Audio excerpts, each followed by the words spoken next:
안녕하세요. 사연 읽어드립니다. 너무 화가 나서 이 사연을 올립니다. 자식과 연관된 일이라 더욱 그렇네요. 아들은 마흔이 될 때까지 제대로 여자 한번 사귀어 본 적 없는 순둥이의 쑥맥이었습니다. 워낙 여행 다니는 걸 좋아하고 사진 찍는 취미가 있다 보니 전국이 자기 집이고 자연이 자기 애인이라고 생각하는 철부지 아들이었어요. 그래도 지금은 규모 있는 회사에서 연구원으로 일하는 나름 자기 분야에선 프로로 불린 만큼 실력 있는 아들이기도 합니다. 그래서인지 아들보다 먼저 시집간 막내딸은 아는 사람의 사돈의 팔촌까지 동원해서 오빠와 어울릴 만한 사람을 소개시켜 준다고 난리였습니다. 그래서 지인의 지인 소개로 여성 한 명을 소개받았는데 일단 며느리 될 사람이니까 제가 사진으로 봤어요. 30대 중반에 외모도 이쁘고 무엇보다 네일아트 샵을 운영하면서 열심히 사는 여성이라는 거예요. 물론 애들이 선택할 일이지만 제가 보기에도 나이도 좋고 무엇보다 자기 일이 있다는 점이 너무나 마음에 들었습니다. 그래서 여차저차해서 그 여성을 만나서 우리 아들 이야기를 했더니 자기는 한번 만났으면 좋겠다고 하더군요. 이 얘기를 아들에게 했더니 아니나 다를까 아들은 결혼할 생각이 없다면서 싫다고 하는데 나 죽고 나서 손주 보여줄 거냐며 길길이 날뛰어서 억지로 만나게 했죠. 그렇게 만남은 이루어졌고 역시 집신도 짝이 있는지 둘은 만나자마자 바로 첫눈에 반했다고 했습니다. 왠지 뿌듯하더군요. 그래도 제가 중간에서 설레발을 쳐서 아들을 결혼시킨 셈이 된 거잖아요. 괜히 기분이 들더니 저 역시 가만히 있으면 안 되겠다 싶더군요. 사람 좋고 인심 좋은 시아버지의 모습을 보여주려고 예비 며느리 네일 아트숍에 아는 지인들을 총동원해서 매상도 올려주고 가끔 맛있는 것도 같이 먹으면서 우리 집안 식구로 만들려고 분위기를 조성해 갔습니다. 아들은 늦게 배운 도둑질에 날 새는 줄 모른다는 속담처럼 예비 며느리랑 알콩달콩 지지고 볶고 난리가 났더군요.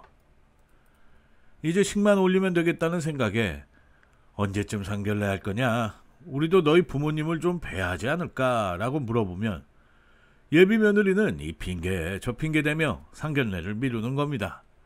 그러다가 우리 식구들과 예비 며느리가 여행을 하러 갔다가 우연히 며느리의 배 쪽 부분에 문신이 있는 걸 보게 된 겁니다.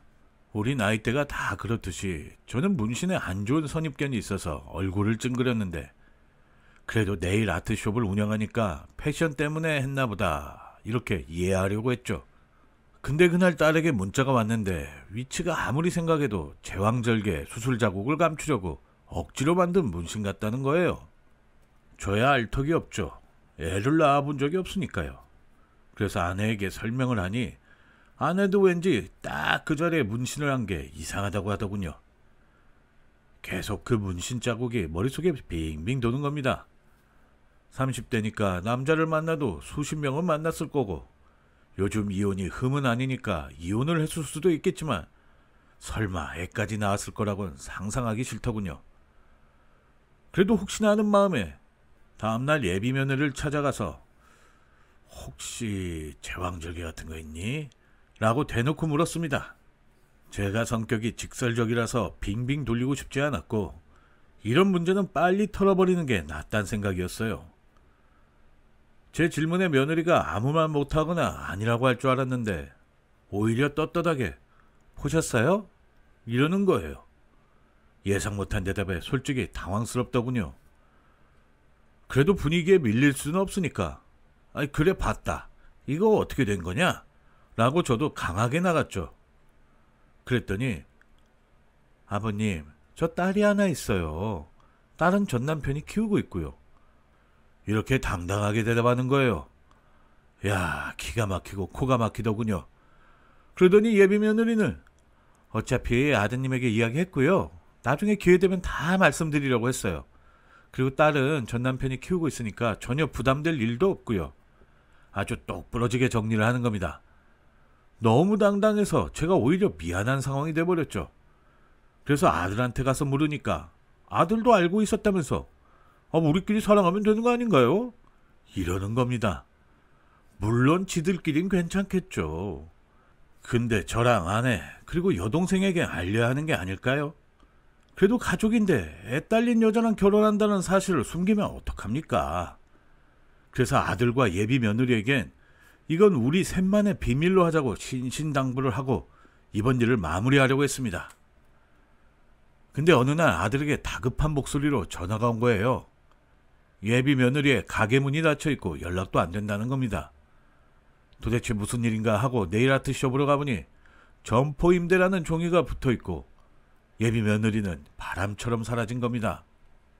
아들은 아버지 때문이라며 제 탓을 하며 난리를 쳤고 집안은 괜히 뒤숭숭한데 이건 시작에 불과했어요. 더 큰 문제는 알고 보니 아들이 예비 며느리에게 보증을 서줬다는 겁니다. 근데 예비 며느리가 잠수를 탔으니 아들 월급 통장 가압류에 온갖 물건 차압에 아주 피를 말리더군요. 아들은 사랑에 울고 돈에 울고 완전 자포자기 상태로 술에 쪄들어서 회사에서 제대로 일도 못할 지경까지 갔습니다.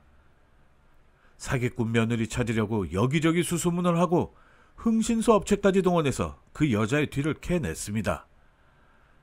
하지만 흔적도 없이 사라진 거예요. 정말 귀신이 고칼 노릇이더군요. 오죽했으면 흥신소에서도 먼지 한 톨도 찾기 힘들다며 포기를 했습니다.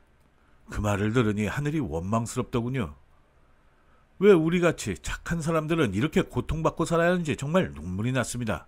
하지만 피해자인 우리가 계속 운다고 달라질 건 없었으니까 더 찾으려고 노력을 했습니다. 역시 노력한 자는 하늘에서 보답을 내려준다고 하잖아요. 딸이 그 여자 소식을 들었는데 어느 지방에 있는 유명 옷집에 몇 번 나타났다는 정보를 들었다는 겁니다. 어쩌면 그 여자를 잡을 수 있는 유일한 동아줄인 셈이었어요. 그래서 딸에게 그 여자를 잡으러 같이 가자고 했죠. 70 다 된 노인네가 딸이랑 차 안에서 잠복을 시작한 겁니다. 보아하니 사기꾼 예비 며느리가 이 가게 주인과 친분이 있어서 간혹 들르나 보더라고요. 저는 하루에도 몇 번씩 그 여자를 잡기 위해서 마음의 칼을 수백 번을 갈아야 했습니다. 그렇게 시간을 보낸 지 한 3일쯤 지났을 무렵이네요. 저도 슬슬 지쳐가고 딸은 잠깐 볼 일이 있어서 딱 하루 서울로 올라간 상태였습니다. 그런데 참 기가 막힌 타이밍에 바로 그때 사기꾼 예비 며느리가 나타난 겁니다. 원수는 외나무 다리가 아닌 옷집에서 만난 거죠. 그동안 잘 먹고 잘 살았는지 살도 통통하게 올라서 옷집 사장 친구랑 웃고 떠들더니 마음에 드는 옷을 골라 탈의실로 들어가더군요. 저는 경찰에 신고하고 탈의실로 쫓아갔습니다. 그리고 탈의실 문을 밖에서 걸어 잠근 채 야, 너 잘 만났다. 내 아들 사기친 돈 내놔.